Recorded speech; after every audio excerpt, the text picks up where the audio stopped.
Todd with Jerry's Garage. Today we're going to be doing a timing belt on a Honda. When we spoke with the customer, we talked to him about doing the camshaft seals, the crankshaft seal, the oil pump seal, and the balance shaft seal. And he's like, well, why are we doing all the seals?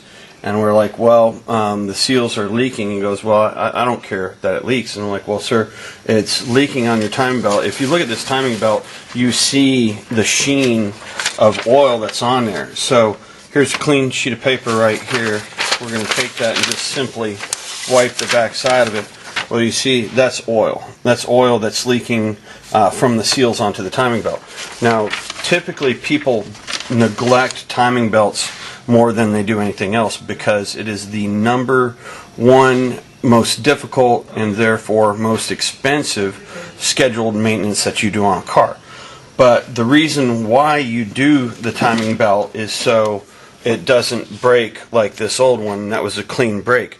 That actually happened because it had a tensioner that seized up and the belt wouldn't rotate on it, so it snapped it right in half. Well, the reason why they call it a timing belt is because it coordinates the movements of your pistons in the bottom of your engine that are going up and down, and then your valves that are going up and down. For instance, here is a valve that when you turn this, you can see how warped it is, and that's because it's been hit by a piston.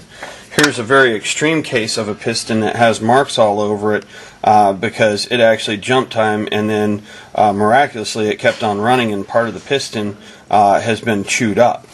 So you do the timing belt based off of the recommended service interval, which can range anywhere from a ridiculously low 50,000 miles all the way up to 120,000 miles.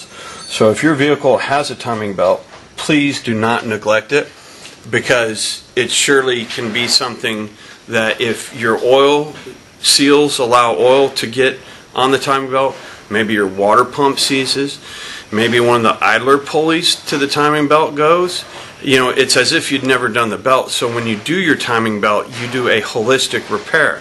Now, yes, you're going to be buying a lot more in parts, but you know, we have to do all the labor to get it apart to the point to do the timing belt, so it becomes much more cost effective to do everything under your timing cover when you're there. And it just makes sense because it's like purchasing insurance, that you know, you will not have to do anything under that timing cover again until you've gone through that entire interval. Otherwise, if you just do the timing belt, you can still have a water pump develop a leak, one of your multiple seals, idlers or pulleys, and if one of those goes, it's going to jump time, and those valves and the pistons are going to meet, and you're going to end up with a very, very costly repair that could have been prevented. So I'm Todd at Jerry's Garage. If you have any questions about when you should do your timing belt, please give us a call.